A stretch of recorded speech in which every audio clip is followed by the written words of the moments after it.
Hello everyone, welcome to Study Insight. আজি আমি এই ক্লাছটোৰ জৰিয়তে 12 ডিসেম্বৰৰ ইম্পৰ্টেন্ট কাৰেন্ট এফেয়াৰ্স কিনি আলোচনা কৰিম। এতিয়া ইম্পৰ্টেন্ট কাৰেন্ট এফেয়াৰ্স বুলি ক'বলৈ যাওঁতে 12 ডিসেম্বৰত কেৱল দুটা মই এডিটৰিয়েল বিচাৰি পাইছো এক্সাম প্ৰস্পেক্টিভৰ পৰা ইম্পৰ্টেন্ট। বাকি আপুনি আজি বাতৰি কাগজখন মেলি চাব পাৰে আসাম ট্ৰিবিউনে হওক বা সেন্টিনেলে হওক। মই বেলেগ কোনো ধৰণৰ বেলেগ ইম্পৰ্টেন্ট নিউজ নাপালো সেইবাবে মই আৰ্টিকল দুটা লৈ আনিছো। খুব ধুনীয়া এটা আৰ্টিকল আছে সাইবাৰ ক্ৰাইমৰ ওপৰত। আৰু এটা নেক্সট আছে আমাৰ পলিচিবিলাক কিয় ফেলিয়াৰ হৈছে পলিচিবিলাক কেনেকৈ ভাল কৰিব পৰা যাব তাৰ ওপৰত এটা আৰ্টিকল আছে আমি আমাৰ কাৰণে এই দুটা বেনিফিচিয়েল হ'ব। এটা সব প্ৰথমটো এডিটৰিয়েল আছে যে integrating innovation into India's policy ideas মানে পলিচিবিলাকৰ লগত কি ইন্টিগ্ৰেট কৰিব কৈছে কি লগাব কৈছে ইনোভেশনক কিন্তু কোৱা হৈছে গোটেই কথাখিনি সব যে ইয়াত দিয়া আছে টপিকটো কি যে হোৱাই ইণ্ডিয়া নিডছ ইনোভেশন কিয় ভাৰতক ইনোভেশনৰ দৰকাৰ আছে নট জাষ্ট ইন টেকনলজি কেৱল মাত্ৰ টেকনলজিত নহয় বাট in policies and governance policy আৰু গভাৰ্নেন্স এই দুয়োটাতে টেকনলজি দৰকাৰ আছে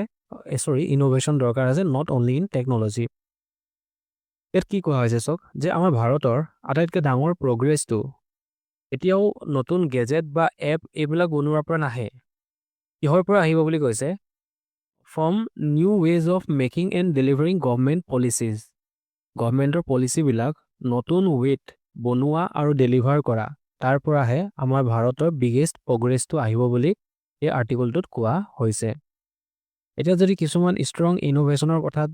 দেখা চোৱা যায় আমাৰ ভাৰতত যেনেকৈ আধাৰ আৰু ডিজিটেল পাব্লিক ইনফ্ৰাষ্ট্ৰাকচাৰ তো ডিজিটেল পাব্লিক ইনফ্ৰাষ্ট্ৰাকচাৰ মানে কাৰ কথা হৈছে কোৱা হৈছে যেনেকৈ UPIৰ কথা কোৱা হৈছে যেনেকৈ আপোনাক ডিজি লকাৰৰ কথা কোৱা হৈছে এইবিলাক হৈছে কি DPIৰ অন্তৰ্গত আৰু আধাৰ আৰু UPI এই দুটা অহাৰ ফলত কি হ'ল ডাইৰেক্ট বেনিফিট ট্ৰান্সফাৰ হ'ল মানে গভৰ্ণমেণ্টে এতিয়া কি আছে যে বিভিন্ন ধৰণৰ স্কিমৰ পইচা যেনে অৰুণোদয় ডাইৰেক্ট যোনগৰাকী বেনিফিচাৰী আছে বেনিফিচাৰীগৰাকীয়ে একাউণ্টত ভৰাই দিব পাৰে। আগতে কি আছিলে গভৰ্ণমেণ্টৰ আগতে হোৱা হ'লে এই গভৰ্ণমেণ্টৰ পৰা অৰুণোদয় পইচাটো কোনোবা এজন ব্যক্তিলৈ আহিলেহেঁতেন এই ব্যক্তিজনে কিবা এটা খালেহেঁতেন তাৰপাছত তেওঁক দিলেহেঁতেন। তো ইয়াত ইনোভেশন আনিলে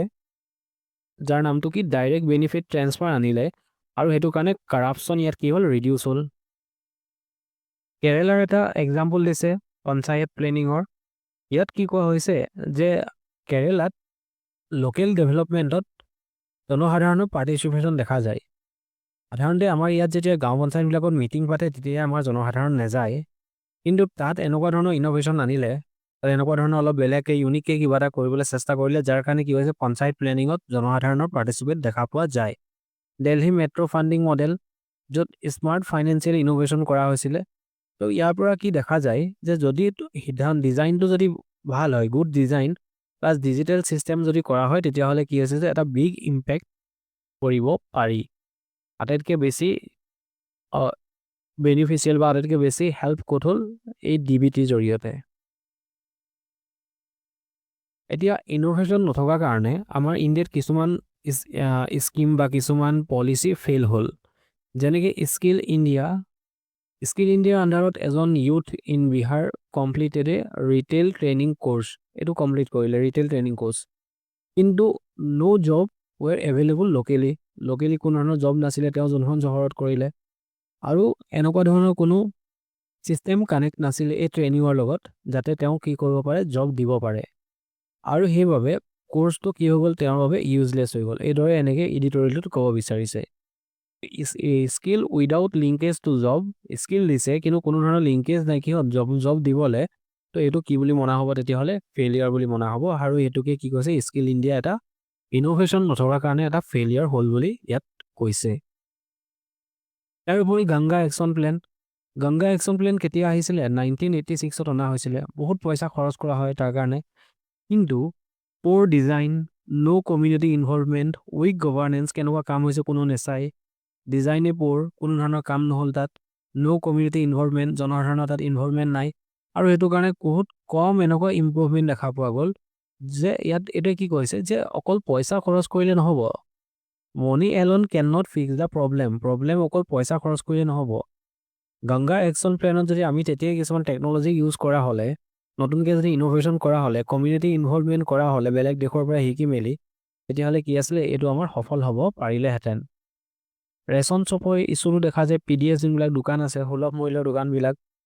ইয়াত কি কৰা যায় আমাৰ মানুহবিলাকে দীঘল লাইন লগাই থাকে এতিয়া আপোনালোকৰ গাঁৱত যোনখন সুলভ মূল্যৰ দোকান আছে আমাৰ ইয়াতো দেখা পোৱা যায় যদি 10টা বজাত খুলিব যোনদিনাখন চাউল দিব সেইদিনাখন ৰাতিপুৱাৰ পৰা লাইন হৈ থাকে গ্ৰেইনবিলাক যোনবিলাক খাদ্য আছে এইবিলাক চুৰি হৈ যায়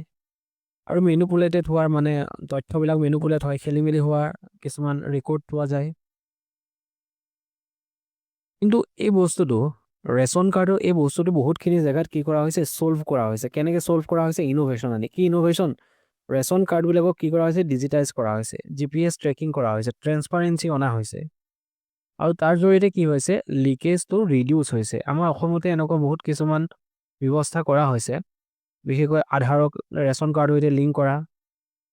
তাৰপাছত এনেকুৱা কিবা এটা কিছুমান ইলেক্ট্ৰনিক ডিভাইচ আছে যাৰ জৰিয়তে তাত থাম দিলে তাত কি আছে যে থাম দিলেহে তাত কি হ'ব ৰেচন ল'ব পাৰি তেনেকুৱা কিছুমান ব্যৱস্থা কৰা হৈছে যাৰ জৰিয়তে এই যি লিকেজ আছে এই লিকেজটো ৰোধ কৰিব পৰা যায় মানে ইনোভেশ্যন আনিহে ইয়াক কি কৰিব পাৰিছে শুদ্ধ কৰিব পাৰিছে আমাৰ ইণ্ডিয়াই কি কৰা দৰকাৰ হোৱাট ইণ্ডিয়া নিডছ ইয়াত কি কৈছে আৰ্টিকলটো আমাক কি কৈছে 5টা পিলাৰৰ কথা কৈছে for a national innovation policy এটাতো কৈছে ইনোভেশ্যন কেনেকুৱা ধৰণৰ ইনোভেশ্যন তাক আমি ৰিডিফাইন কৰিব লাগে ইনোভেশ্যন মানে অকল এনেকুৱা নহয় যে পেটেণ্ট বা ষ্টাৰ্টআপৰ ক্ষেত্ৰত ইনোভেশ্যন তেনেকুৱা নহয় ইয়াৰ উপৰি গভৰ্ণমেণ্টে কি কৰিব লাগে কাৰাপশ্যনবিলাক ৰিডিউচ কৰিবলৈ চেষ্টা কৰিব লাগে ভুলবিলাক আঁতৰাবলৈ চেষ্টা কৰিব লাগে আৰু ছাৰ্ভিচবিলাক ইম্প্ৰুভ কৰিবলৈ চেষ্টা কৰিব লাগে strong digital public infrastructure India stake is an example মই ক'লোঁ যে কি UPI নিচিনা বা আধাৰৰ নিচিনা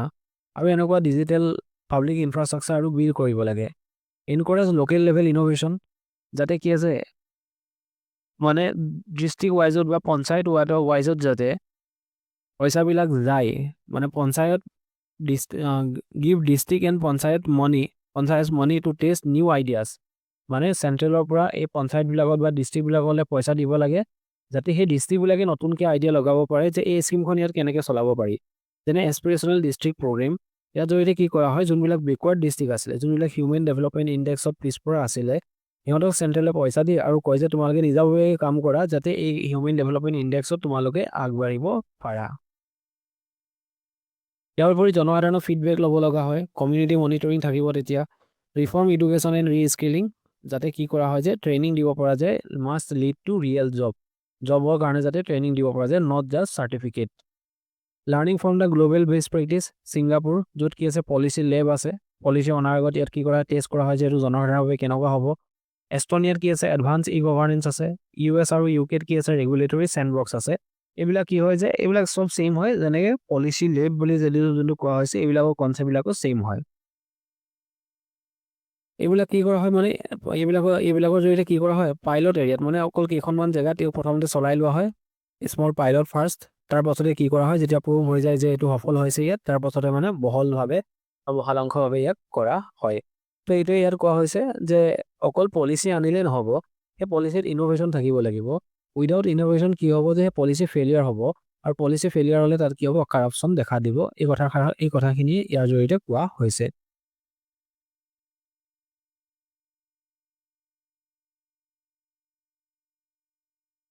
তাৰপাছত কি আছে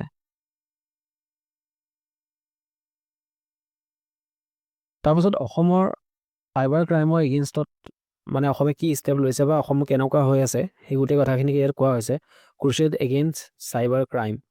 তো কি হয় চাওক চাইবাৰ ক্ৰাইমৰ এটা ডাটা দিয়া আছে cyber crime in Assam cyber crime has become one of the biggest security problem in আছামৰ অসমত এটা বিগেষ্ট চিকিউৰিটি প্ৰব্লেম হৈছে 2014 চনৰ পৰা 18,000তকৈ বেছি মানুহ কি হৈছে have been arrested in the state in different online crimes 18,000তকৈ অধিক মানুহ কি আছে অনলাইন ক্ৰাইমছত আমাৰ দেশত এৰেষ্ট হৈছে 2014 চনৰ পৰা আৰু এতিয়া কি দেখুৱাইছে দিছ শ্ব'জ how deep cyber criminals have entered into মানে আমাৰ জনসাধাৰণৰ মাজত কেনেদৰে চাইবাৰ ক্ৰিমিনেল সোমাই গৈছে সেইটোকে ইয়াক বুজাইছে এতিয়া অসমত কেনেকুৱা ধৰণৰ চাইবাৰ ক্ৰাইম হয় মেক্সিমাম ফাইনেন্সিয়েল ফ্ৰড বহুত হয় যেনে ATM স্কিমিং ফেক KYC কল হয় তাৰ ইয়াৰ উপৰি চাইল্ড পৰ্নোগ্ৰাফি বা অবচেন কণ্টেণ্ট আছে আইডেণ্টিটি ৰিলেটেড ক্ৰাইম যেনে ফেক চিম কাৰ্ড ইউজ কৰে ফেক আধাৰ ফেক পেন ইউজ কৰে ডিজিটেল এৰেষ্ট এইটো বহুত বেছি নিউজত শুনা যায় ডিজিটেল এৰেষ্ট কি হয় এই ক্ৰিমিনেলে এনেকুৱা কয় যেন মই পুলিচ বা CBI বা ভিডিঅ' কল কৰে, CBI মানুহে ভিডিঅ' কল কৰে, যাৰ জৰিয়তে মানুহজনক ভয় খুৱাই তেওঁৰ পৰা পইচা হৰলুকি কৰে। তো এনেকুৱা ধৰণৰ চাইবাৰ ক্ৰাইম আমাৰ অসমত বৃদ্ধি পাইছে বুলি এই আৰ্টিকলটোৰ জৰিয়তে কোৱা হৈছে। এতিয়া নতুন ল কি আহিছে এগেইনষ্ট দ্য চাইবাৰ ক্ৰাইম, ভাৰতীয় ন্যায় সংহিতা যোনটোৱে IPCক ৰিপ্লেচ কৰে, তাত দুটা ছেকশ্যন আছে, আৰ্টিকল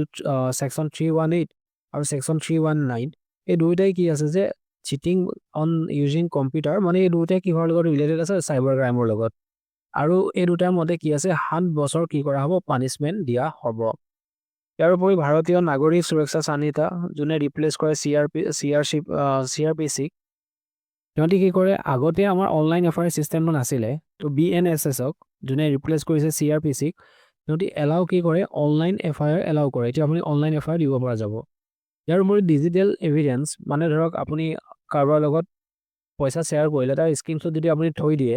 পিছত সেইটো আপোনাৰ এভিডেন্স হিচাপে কাম দিব। ডিজিটেল এভিডেন্স কি আছে যে এতিয়া ফুল্লি একচেপ্ট হ'ব। ভাৰতীয় স্বাস্থ্য অধিনিয়ম ৰিপ্লেচ BSA কাক ৰিপ্লেচ কৰিলে, ৰিপ্লেচেছ এভিডেন্স এক্ট, যোনে কি কৰিছে, gives full legal value to videos, screenshot, email, digital file, এইবিলাকক কি দি আছে, ফুল লিগেল ভেলু দিছে। তো এইখিনিয়ে কি কৰিব পাৰে, আমাৰ চাইবাৰ ক্ৰাইমৰ এগেইনষ্টত ল আছে। ইয়াৰ উপৰি গভৰ্ণমেণ্ট অফ ইণ্ডিয়াই ডিজিটেল ডাটা প্ৰটেকশ্যন এক্ট অনা হৈছিলে 2023 চনত, DPDP বুলি যাক কোৱা হয়। ইয়াত কি কোৱা হৈছে যে আপোনাৰ যোনটো পাৰ্চনেল ডাটা আছে সেইটো আপোনাৰ ফাণ্ডামেণ্টেল ৰাইট হয়। আৰু সেইকাৰণে কোম্পানীবিলাকে, গুগলে হওক, ইউটিউবে হওক, তেওঁলোকে কি কৰিব লাগিব, মাষ্ট টেক কনচেণ্ট, আমাৰ পৰা কনচেণ্ট ল'ব লাগিব, আৰু মাষ্ট প্ৰটেক্ট ডাটা, আমাৰ ডাটা সিহঁতি কি কৰিব লাগিব, প্ৰটেক্ট কৰি ৰাখিব লাগিব। যদি নকৰে তেতিয়াহ'লে 250 কৰোৰ কি হ'ব, তেওঁলোকৰ ওপৰত পেনাল্টিজ লাগিব ফৰ ব্ৰিচেছ। আমি কি ডিমাণ্ড কৰিব পাৰোঁ, you can demand what data they have, সিহঁতৰ ওচৰত কি আমাৰ ডাটা আছে আমি সেইটো চাব বিচাৰোঁ। আমি যদি কিবা ডাটা কাৰেকশ্যন কৰিব বিচাৰোঁ, তেতিয়াহ'লে সেইটো আমাক অপৰচুনিটি ফেচবুক, গুগল, ইউটিউব আমি দিব লাগিব। আৰু ৰাইট টু বি ফৰগটেন, আমি যদি কিবা ডাটা আমি ডিলিট কৰি দিব বিচাৰোঁ, তেতিয়াহ'লে তাৰো অধিকাৰ কি আছে যে আমাক দিব লাগিব। এইখিনি কোনে কৈছে, ডিজিটেল পাৰ্চনেল ডাটা প্ৰটেকশ্যন এক্টে ইয়াত কৈছে। ইয়াৰ উপৰি IT এক্ট আছে 2000, যোনে হেকিং, আইডেণ্টিটি থিফ্ট, মানে লুকাই চুৰ কৰি যদি কিবা দম হেৰি কৰে, কাৰোবাক মানে লুকাই চুৰ, আইডেণ্টিটি থিফ্ট মানে কি, নিজৰ আইডেণ্টিটিটো মানে লুকুৱাই বেলেগক ধৰক দাবী ধমকি দিয়া, চাইল্ড পৰ্নোগ্ৰাফি, এই গোটেইকেইটাকে কি কৰিছে, ক্ৰিমিনেল অফেন্স হিচাপে IT এক্টে ইয়াত ঘোষণা কৰিছে। তো যদি কোনোবা এনেকুৱা ভিকটিম হয়, তেতিয়াহ'লে কি কৰিব পৰা যায়, ৰিপৰ্ট কৰিব পাৰে ক'ত, cybercrime.gov.in, ইয়াত কৰিব পাৰে, নহ'লে কল কৰিব পাৰে 1930। ইয়াৰ উপৰি এভিডেন্স ৰাখিবলৈ কৈছে, স্ক্ৰীনশ্বট, মেছেজ যদি কিবা আছে তাক ৰাখিবলৈ কৈছে, আৰু বেংকৰ সৈতে কণ্টেক্ট কৰি freeze your account and ask for help to stop the transfer, এইখিনিকে ইয়াত উল্লেখ আছে। আৰু FIR কৰিব লাগে লগালগ, BNSে FIR এলাউ কৰে, গতিকে লগালগ FIR কৰিব লাগে, পাছৱৰ্ড চেঞ্জ কৰিব লাগে, এনেকুৱাখিনি যোনখিনি আমাৰ নৰ্মেলি আছে এইখিনি কৰিব পাৰি। তো অসমৰ কাৰণে কি আছে, ৰোড এহেড, অসমৰ কাৰণে কি আছে, আছাম নিডছ এ কম্বাইন এপ্ৰ'চ। কেনেকুৱা কম্বাইন এপ্ৰ'চ, আমাৰ অসমত ষ্ট্ৰং লজ লাগে, প্লাছ চিটিজেন এৱাৰনেছ লাগে, প্লাছ ফাষ্টাৰ ৰিপৰ্টিং লাগে, গোটেইকেইটা আমাৰ অসমত কম হয়। ডিজিটেল লিটাৰেচি লাগে, সেইটো আমাৰ অসমত কম হয়। ইম্প্ৰুভ পুলিচ চাইবাৰ ইনফ্ৰাষ্ট্ৰাকচাৰ লাগে, আমাৰ এতিয়া বিভিন্ন ধৰণৰ cyber infrastructure, police cyber infrastructure বহুত কেইখন মানে অকল ক'ত থাকে, সদৰতে থাকে, মেক্সিমাম গাঁও এলেকাবিলাকত নাথাকে। তো সেইবিলাকো কি কৰিব লাগে, ইম্প্ৰুভ কৰিব লাগে। Citizen must become inform digital users, not passive one. The laws exist, now the people must learn to use them. ইয়াত এইটো কোৱা হৈছে যে এনেকুৱা ল বহুত আছে আমাক, কিন্তু আমি ইয়াক ইউজ কৰিবলৈ বৰ্তমান শিকিব লাগে। তো এইখিনি কথাই আছিলে আজি ক্লাছটোৰ জৰিয়তে। আপোনালোকে ইয়াৰ PDFটো আমাৰ টেলিগ্ৰাম চেনেলত গৈ ডাউনলোড দিব পাৰিব, নহ'লে ইয়াৰ কমেণ্ট বক্সত পিন কৰা হ'ব। Thank U.